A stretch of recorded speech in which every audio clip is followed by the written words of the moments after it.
আজকের সমাজ আর ৫,০০০ বছর আগের বৈদিক সমাজের মধ্যে আকাশ পাতাল তফাৎ ছিল।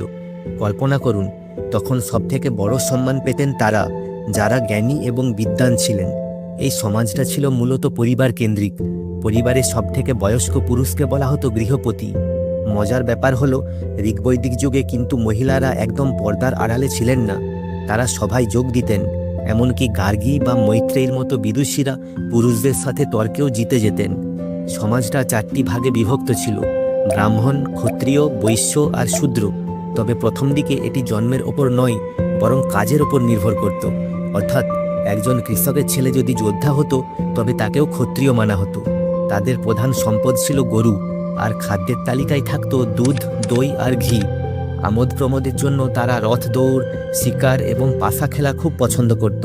আর পোশাক, তারা মূলত সুতি এবং পশমের কাপড় ব্যবহার করত, যা গাছের ছাল বা চামড়া দিয়েও সাজানো থাকত। এই সরল কিন্তু বীরত্বপূর্ণ জীবনই ছিল আমাদের আজকের ভারতীয় সংস্কৃতির আসল ভিত্তি। ভারতীয় ইতিহাসের এমনি আরও তথ্য সমৃদ্ধ ভিডিও দেখতে উইকিপিডিয়া সাবস্ক্রাইব অথবা ফলো করুন। Thank you.